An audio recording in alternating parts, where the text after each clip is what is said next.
Hello, I'm Christelle, and I made a list of 11 holistic goals that I plan on achieving in 2023.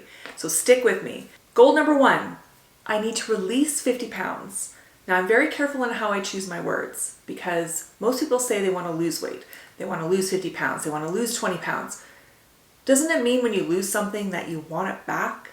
I know I don't want to have 50 pounds back. How about no? Be very careful in how you choose your words. I'm going to be doing daily walks, and I'm also going to be doing lots of different challenges. Like I want to try Chloe Ting challenges, and I want to try Grow with Joe challenges, those types of things, because I find challenges fun. That's something that I could stick to, mainly because it's a short thing. Like if I think, okay, I'm going to exercise, lift weights 3 days a week for the rest of my life, that to me, that's, I don't know, I'll get bored. I don't really want to do it. So why I like challenges is because it's an end goal. So like most challenges are 30 days, or I can do a 21-day challenge, or I can do a 7-day challenge, but at least there's an end goal. And then I can switch it up to something else because honestly, I just get bored. Goal number 2, I plan to eat more intuitively and mindfully. For mindful eating means that you have no distractions when you're eating.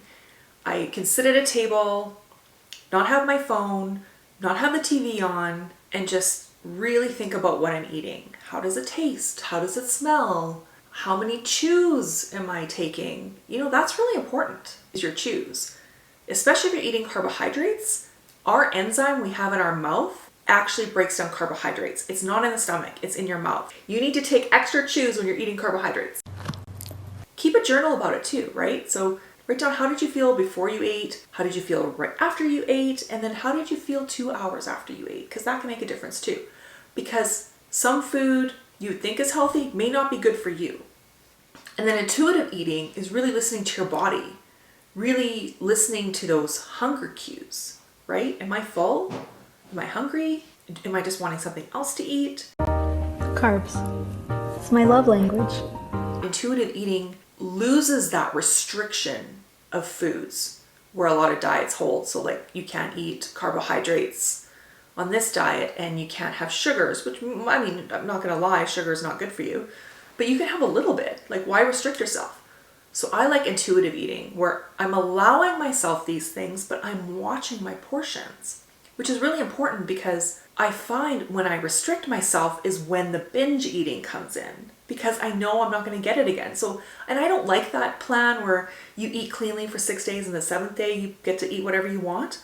That triggers my binge eating. And then I've just gained back all the weight that I released throughout the week. So that's a big no for me. Goal number 3. Okay, number 3. This is going to be probably very new to a lot of you, but I'm going to use block therapy to release trauma. So I'm going to get into block therapy, really diving deep into it in another video, but I'm just going to give you a little brief thing of what it is. So we have something called fascia in our body, and it's like a webbing of tissue that builds on top of each other. So if you ever had surgery and you have a scar, you have fascia building underneath your skin, and it's like a protective thing, right? It's your body's way of healing. It covers up your injury. Having so much fascia, and as we get older and as we get injured, or it could be anything, we just start building this fascia. It gets thicker and thicker and thicker. We become less mobile. We become less flexible. What block therapy does is you get this bamboo block. This is created by someone called Deanna Hansen, and she's Canadian, go Canada. And she created block therapy. I'll leave the link in my description box if you do want to kind of learn more about it. It's all the info's in there. But block therapy really, really helps in releasing that fascia. You lay on the block for 3 minutes, take some really deep breaths, and I'm not going to lie, it's going to be painful. It's going to be painful because you're trying to work through those adhesions, but then you start melting the fascia away, layer by layer. What ends up happening is you end up releasing any stored memories of trauma, any mental or emotional blocks. It's all stored in our fascia. It's stored in our body.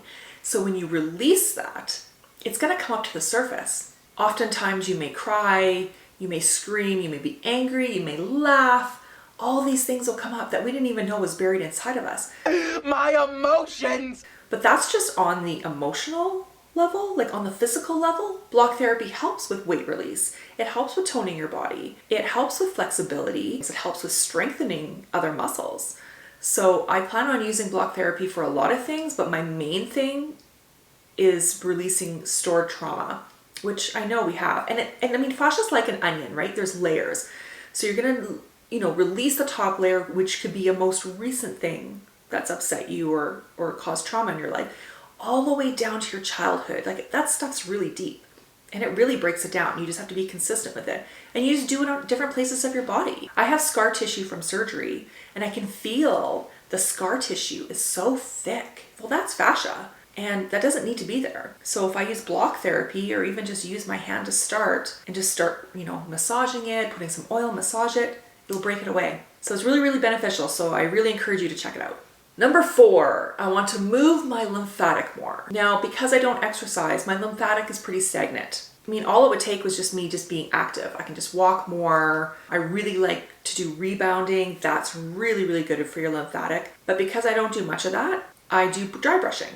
And dry brushing is where essentially you just take a dry brush. It's, it's a specific brush, but you can probably use some other things that are, not going to scratch your skin. But you just brush it towards your heart. And it's just moving the toxins. And I honestly can feel in my jawline here, I can feel really tender lymph nodes. And I often get it around here. And I know that's just stagnant lymph and there's toxins sitting in there. So now I just started doing gua shuaing. I'm probably butchering how to say it. But I'm using the stone and I'm putting some oil on it and I'm really brushing my skin and I'm moving the lymphatic. And it honestly feels amazing. And I'm hoping in the end, I might get a little facelift out of it. I don't know, it's worth a shot. But when I wake up in the morning, my face is puffy. I've got bags under my eyes. I look old. I mean, I am getting old, but I mean, I look more old than I think I should. But I've got, a lot of deep lines. I'm getting jowls now. So I'm just starting doing gua sha and I'm hoping, I don't know. I actually see an improvement just after one time. Maybe just in that moment, maybe later on the day, it looks the same as it did this morning, but I know I'm moving my lymphatic and actually my tender lymph nodes aren't as tender anymore. And if I keep doing that daily, I'm trying to do it first thing in the morning and I'm trying to do it when I go to bed. And I think it'll make a difference. Number 5, I'm going to improve my diastasis recti. What diastasis recti is an ab injury. It's when your abs are supposed to be together like this. Mine are like this or like this. I got the worst of it from being pregnant because what happens is when a woman's pregnant, her belly expands and it pulls the muscles apart. That's normal, but it's supposed to come back together and mine didn't go all the way. So now I have to be very, very careful in what exercises I do. I can repair it through certain types of exercises. I've seen a physiotherapist that specializes in pelvic floor and diastasis recti. And so I just have to do it. I just have to do little exercises. So how you know you have diastasis recti is, for one, you're going to see your stomach stick out more. I look like I'm 5-6 months pregnant, and luckily I haven't been asked, knock on wood, for a long time when I'm expecting, but it's so freaking annoying. And I'd like to wear some nice clothes. I'm always wearing baggy sweaters, baggy t-shirts, and yoga pants or sweatpants. That's what I live on. I can't wear nice clothes because I look like I'm pregnant. So doing these exercises will help repair my abdomen muscles. So how you know you have diastasis recti is if you lay down into a crunched position, your knees are bent, you pull your head up, just your head. If your stomach domes like this, you have it. And men can get it too. So you need to not do the crunches anymore because that's just going to make it worse. You need to do different types of exercises that are specifically made for someone with diastasis recti.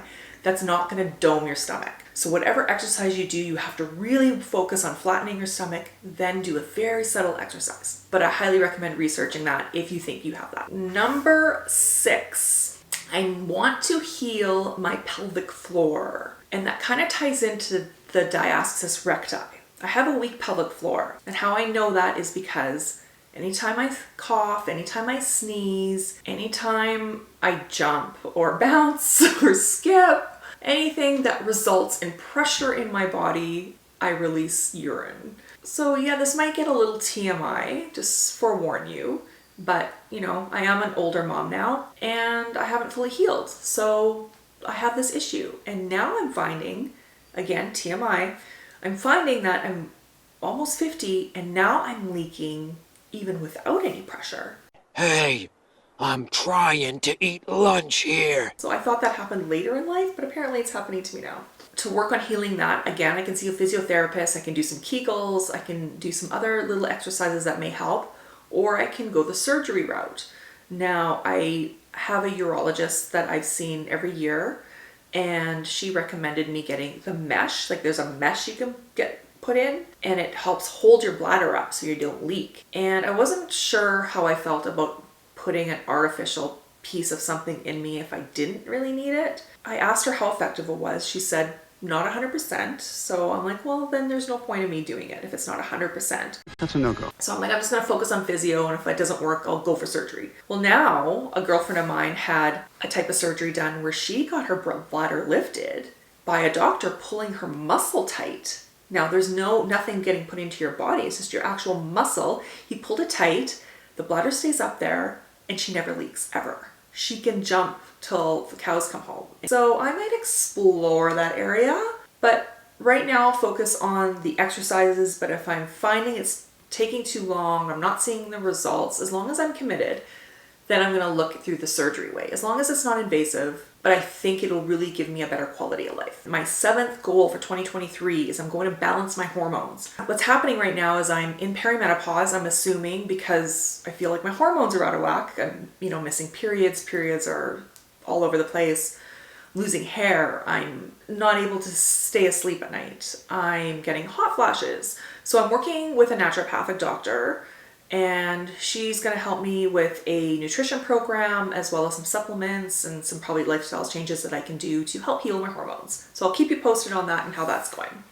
Number 8, I'm going to improve my states of fear and anxiety. Now, I never quite understood people with anxiety until I was like full blown into it. My first panic attack I had was when I was recovering from kidney cancer. And I woke up one day thinking, I'm gonna die. And this was after the cancer was removed. But all of a sudden I thought, man, all those years that I've done people wrong and I've made some bad choices is all coming back to me.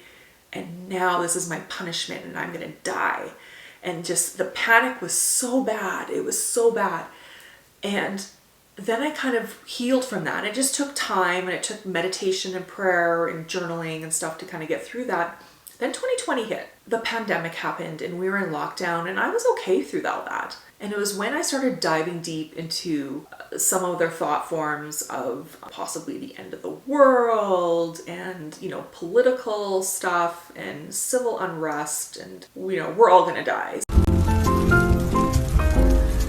So thinking like that obviously caused my anxiety to go through the roof. And I went through depression, when I stopped working because of COVID and not seen my friends and not hanging out with family. It was just really took a big bad toll. I'm really working on healing from that. And so what I'm doing right now is I'm doing some microdosing with psilocybin mushrooms.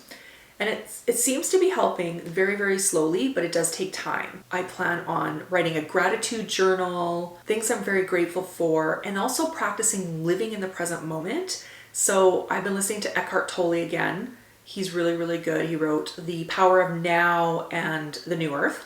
And he really talks about being in the present moment. So things you're thinking about, is it affecting you now in this moment? Is it really happening to you? So me thinking the world is ending is not actually happening to me in that moment. So why am I worried about it? I need to focus. What's happening right now? What's happening right now? Okay, so I'm outside. Oh, it's so beautiful outside. Oh, look at the birds. Oh, the trees are so nice. Oh, look at that water. Oh, it's just glistening. Oh, I love the sun. All these things were just, if I focus on what's happening to me in that moment, even being inside the house. Oh, I love the kids. The kids are so awesome. I'm so glad I'm my mom. I'm so grateful for that. It loses its power. I'm focusing on doing that more, and I'm also watching what content I'm consuming. The TV, cut that TV out, man. That's all negative. Like nothing good comes from the TV. It's just feeding you fear and feeding you negative stuff. So cut that out. But I'm also trying to watch my content on YouTube. Like I follow some YouTubers that help, like, teach you about emergency preparedness. Well, if I consume that too much, I'm already thinking I'm living in fear again. I don't need to. I mean, I'd like to know what's going on in the world and then move on. Oh boy, zombie apocalypse! My 9th goal for 2023 is I'm going to improve my oral health. I am bad at flossing my teeth. I don't know.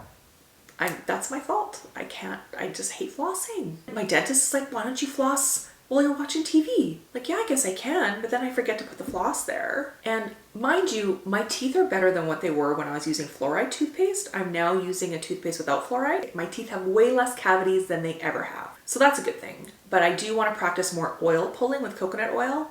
That's really been helpful. It's helped with my gums. And I want to start doing tongue scraping. So tongue scraping, oil pulling, and flossing. Okay. Number 10, I want to replace toxic chemical ridden products with clean, non-toxic products. This is overwhelming because there's a lot. Okay. So with that being said, I am taking it step by step. I want to make my own laundry detergent. I want to make my own cleaning supplies. My makeup is almost there. It's like half toxic, half non-toxic. But when you got your favorites, you just can't let it go. So that's kind of my situation. I have those brand name eyeshadows and blushes and whatever that I just can't let go of. And you know what? I may find a non-toxic product that's actually I'm gonna love better. Because it's really, really expensive to change everything over, I don't chuck everything out when it's still usable. I just slowly change my stuff as I go through it. As soon as I'm empty with a product, I replace it with a clean one. So just all baby steps. We're down to number 11. My last holistic goal of 2023 is to become more spiritually connected with God. I've been slacking a lot with meditation, but meditation really helps. So I'm committing to meditating more. I feel more of a connection when I'm outside in nature. So I'm going to be in nature more, especially if I'm walking daily. I can talk to God while I'm out there. And that's the thing, talking to God more. I don't talk to God enough. I want to go on spiritual retreats, do some sound baths, meditation circles, hang out with more like-minded people that speak about spirituality. I find that all feeds the soul. Also, do what you love. Like I'm recording this and I'm vlogging more, and that's stuff I love and it actually fills me. And even though I get so much anxiety filming and throwing myself out there in the public, I feel like I'm working on my purpose when I do this. Who knew having a purpose in life would give my life purpose? So I'm curious, do you have any goals for 2023? And if you have any advice or tips that have worked for you, please put them in the comments and I'd love to hear. So thank you so much for watching, and I'll see you guys in the next video. Love you.